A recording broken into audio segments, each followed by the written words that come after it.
Lazy Chinaman. He stand still and walk.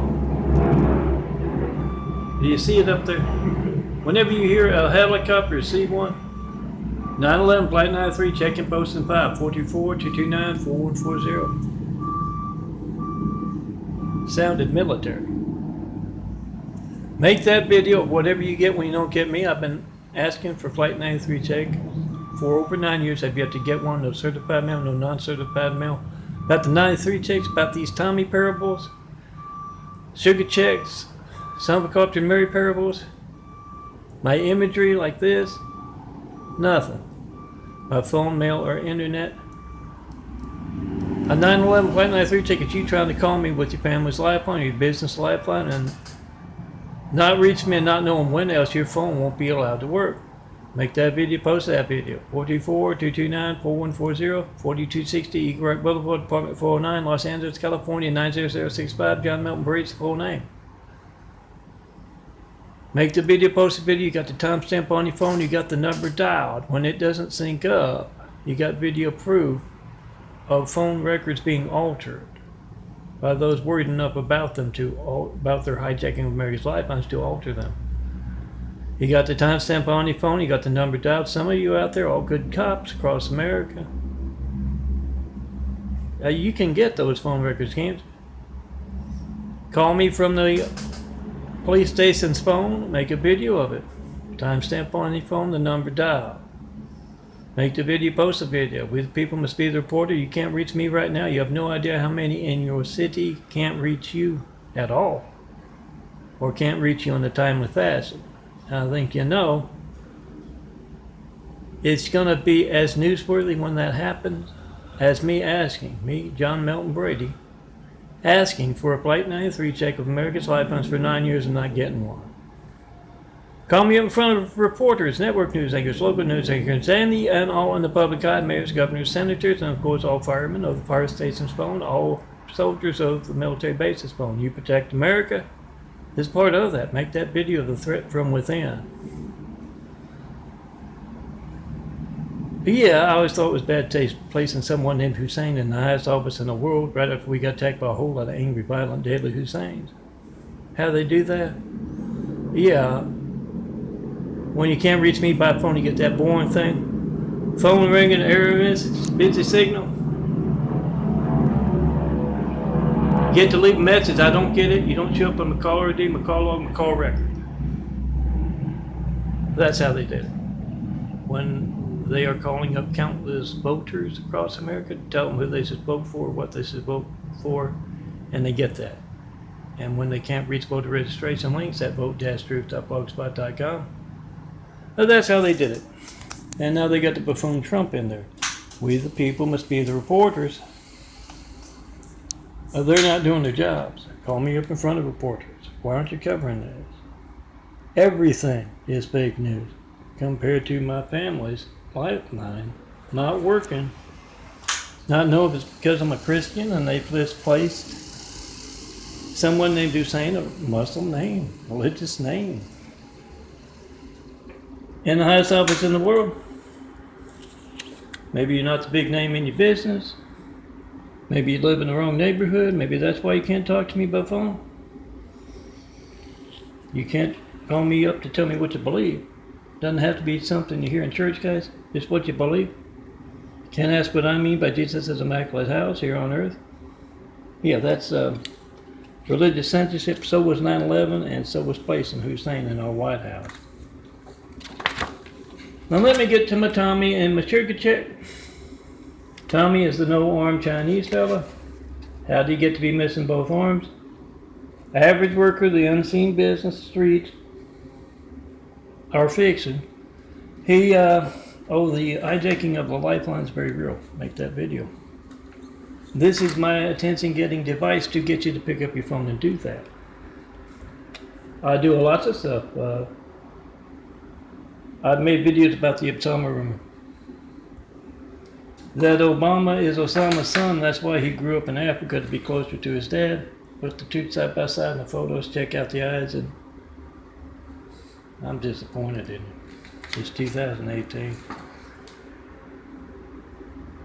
Don't be a hater. Now, one comment about the Soacam rumor, and the 9 years now, I guess, I've been making it, maybe a little more. Make that video for hijack lifeline. It's lifeline censorship for most folks. That's it. To them, it's more important than even religious censorship. But some folks take religion very seriously. 9/11 was religious censorship, guys. So make that video whatever you get when you don't get me, and so was placing Hussein in our White House right after 9/11. Now I get back to these, hopefully. Tom is a no-arm guy of the unseen business, the streets. His boss, Wu, told him to stick his right arm in a wood chip. They've always got one handy on the Oriental streets, the Chinese unseen business. He stuck that arm in. Lefty saw what was going on with righty, was of course surprised and jumped off. Wise thing to do. Parables are often wrapped in symbolism. You see something bad happening to somebody else, might be the right arm to your left arm. Yeah, jump off. Don't let it happen to you. At work, where you go to school, where you live. Now, Tami, however, he got a promotion out of that because Chinese streets are backwards and they're built upon brown nosing, blind obedience. So he's bossing a whole lot of folks around. He also got his girlfriend, Rhea. He's always talked with a hoarse lisp, likes to stick his tongue out a lot. He's Chinese. And, yeah, he's always scaly. Now that he's missing both arms, he does a real mean snake dance. Snaked his way in between Rhea and whoever she was dancing with at the snake pit. He's been there ever since.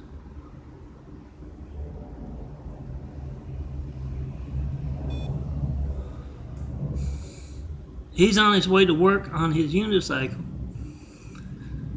And a salesman on a 442. Wow. I think somebody watered down my insulin. I always depend to receive the slow acting stuff. Or maybe it's your lifeline. It's an electronic device. If the counts are high like that, they've been over 500. I feel the same whether it's over 500 or 94. I think it has something to do with my body growing anew. Over on that side is the eye from about, big eye from about 9 years ago, I want to say.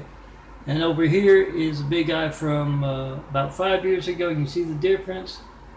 Oh, back in Louisiana, they were all dark brown, like that. You can just see a little bit of hint of blue there.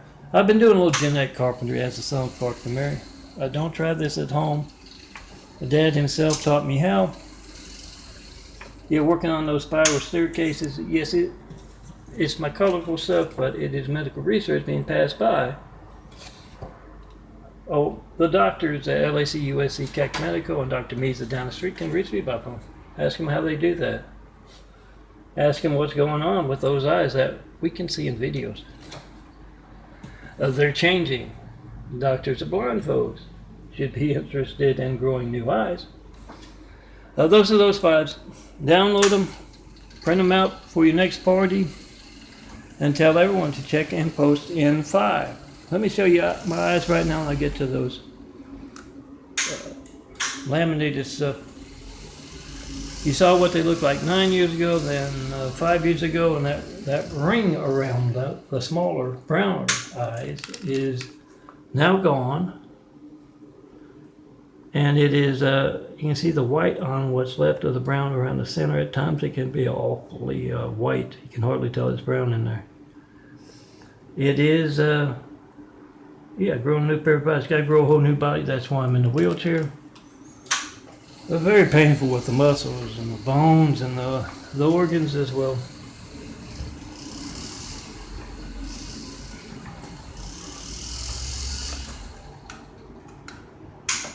if I have to reach, over to the side too much or in a way I don't usually reach, it's incredibly painful. Feel those muscles are tearing. Now, Tommy's on his way to work. He passes a Setway. Hope I'm saying that properly. Found out about Setways while I had to work for the Saudi Arabian city by the sea, Santa Monica, because they were the only ones that can reach me by phone. Underpaid, underappreciated, and overworked for 2007 through 2014 when I ended up in the hospital. 80 pounds lighter. And yes, the stigmata wounds are kind of gory. They're genetic wounds, not necessarily wounds from outside trauma. You can see that they are genetic wounds in some of the photos I have on the internet, and also you can look for them on DVDs, beard bars, parties. They're the same as what's going on with the eyes, genetic work. But anyway, I saw the Setways there. They have some Mormons. They might not call them Mormons, but they help out the Bulgarian tourist in Santa Monica, telling them which way to go to get to the beach. And yeah, by Mormons, by Latter-day Saints, don't always mean, although that is the case around me at times, don't always mean those folks with the elder pins on their shirts. Oh, I didn't switch my image up. Don't always mean them. Here they are, a couple of images about the Mormons. I mean, the Goss, the Dorn, the Heck, the Opie, and the Handy kind of 50s, 60s TV show kind of folks walking around and talking like that in real life. They had a lot of them. They wore, I don't know if they're still there, but they wore those funny hats and they walking up and down the promenade there. And they would at times, especially if they had to go for blocks, I use those Setways. 2 wheels, you stand up, and you roll. And they, oh, I know I made it. What did I do with it? Oh, I think I left it there. They, yellow flowers. Oh, that's not it. I know I put a pin on you. Let me see if I can find mine.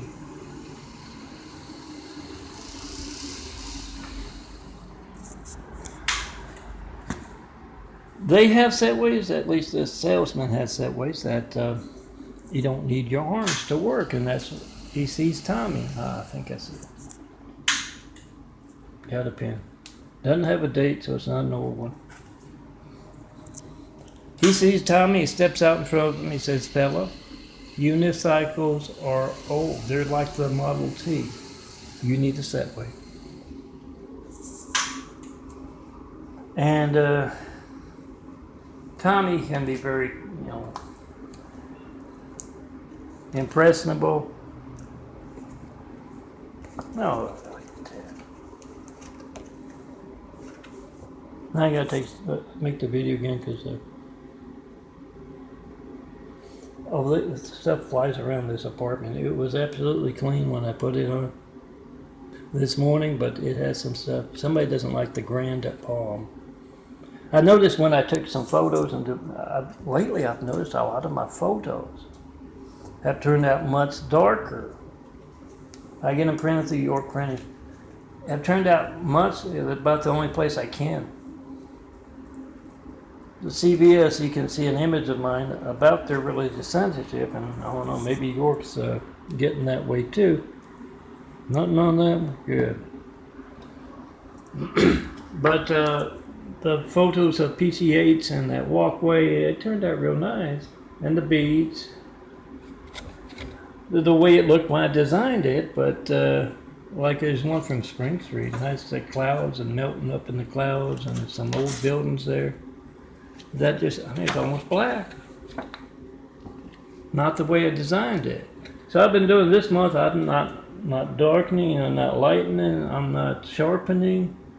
I'm just using my GIMP program to do my design. I'm going to see what happens with the stuff I designed this month. All right, 15 minutes. Anyway, Tommy, I got to get going.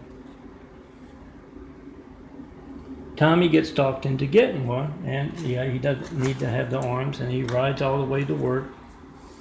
Bosses, everyone around sees it so much easier rolling up and down the street.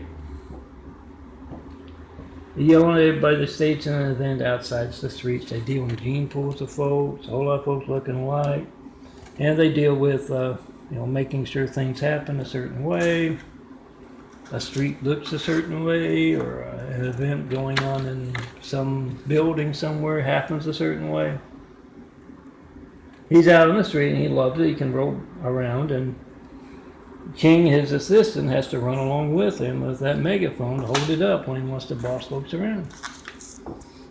So he's done with work and he goes to the Cat's Gotcha Tommy, wants some more. Got the bucket. The Orientals, they love the cats and the dogs. No, not as pets, as dinner. And yeah, got the bucket, took it home to Rhea, and she looked outside and she saw Tommy. Oh, I forgot the title, didn't I? On his way home, he passes a couple of Indians, Native Americans. They're in LA scoping out some place to open up a casino. And they see Tommy rolling down the street. And one says to the other, look, a lazy Chinaman. He stands still and walks. And if you know the Brady family, you know that story Dad had. Blue Light Dad or any of the other. I'm from a street family. About the Indians, the first time they saw, the white man on a bicycle. They said, lazy white man. He sit down and walk. On Milton, some customary. Oh yeah, Tommy gets home. Rhea's watching her soap. She looks out the window and sees Tommy just kind of going around past, and she says, "What's he doing? How's he doing that? He's going awful quick for that unicycle." And he rolls in. He's going to put it in the garage. One thing is, he doesn't realize how low the garage, the thing is until it's too late, and it just kind of knocks him, and the wheels kind of turn sideways. He kind of turns sideways, and let me show you my tabletop art. I see they're smoking in the African American Muslim Mormon apartment down below. I can smell it. A couple of times I've seen the puffs of smoke. I haven't been able to get it on video. You're not supposed to out here in California. I think this is supposed to be a smoke-free building. That's why they got the smoking patio out there. But aside from that hatred noise, and the cops letting me know it's from them with that harassment sirens last night, and one of the sirens disappeared out of the video. Do you know what that means? So let Stone Cold explain. It means they were telling folks to telling different cops to use the sirens as harassment. Some guys having trouble sleeping. We want you to roll past. You hardly ever hear sirens up here, unless it's a fireman going off to something up on York there. And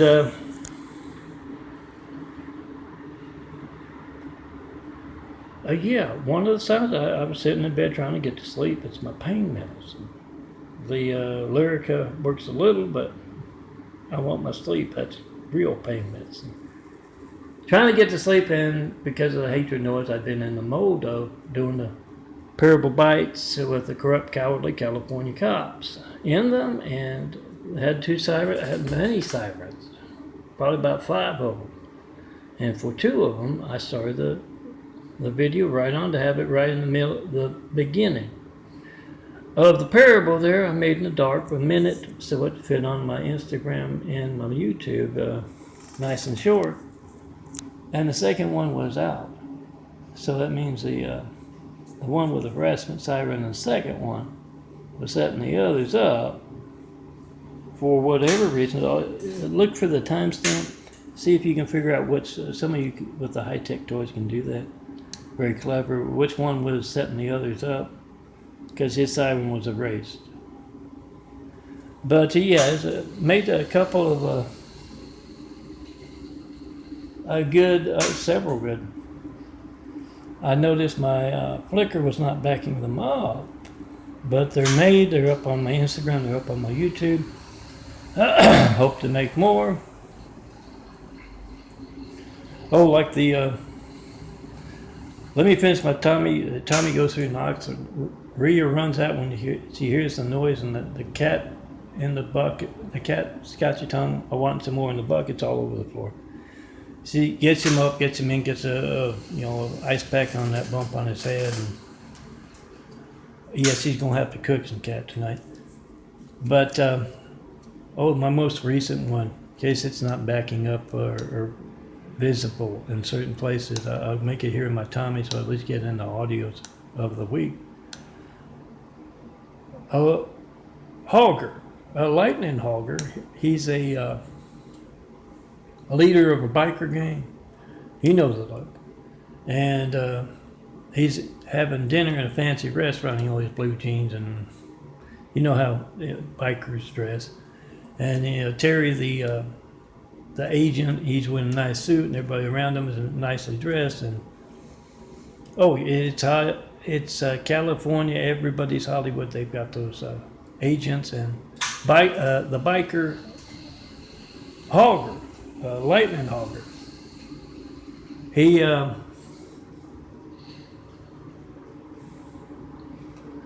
He gets that phone call. His phone's really loud, and everybody hears the guy on the other side. He says, "The Chinese have some cop lapdogs that they are tired of." Oh, don't worry, they got plenty of. It's our fiction. They got plenty of folks in their shoes, in their uniforms. They're tired of them, so they got them out at your desert house. And hogger, a lightning hogger, he hangs up, he burps real loud, and he says, "I'm sorry, Terry, I gotta go." And Terry says, "Yeah, I understand. I'll talk to you next week. I didn't hear a thing. I don't want to know a thing."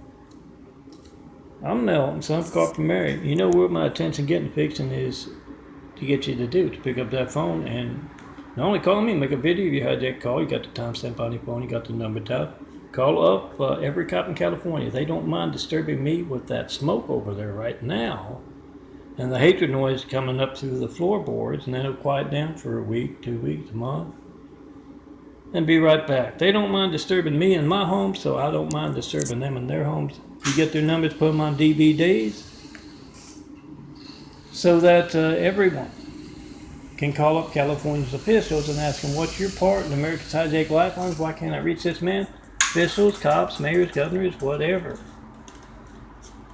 Try to call me via speakerphone with your wife's phone, your friend's phone, another co-worker's phone, and ask them, "What do you know about this?" When else will my phone not be allowed to work properly because I'm a real Christian? Because of something you're doing out there in California. Get their names. Get the officer's number. You already got the officer's numbers. You know their names. What do you know about this? Get those commended for bravery and heroism, because you're more likely to get the truth out of them. Call them up. Ask him, "Is that Hollywood, or can you speak the truth?" And you try to call me and ask them what they know about California's part in America's hijack lifeline. If they don't know what a 9/11 Flight 93 check after 9 years of me asking and not getting one, and a lot of folks, good cops across America can get those phone records. If they don't know what one of those is, yeah, they're involved or they're incompetent. Post.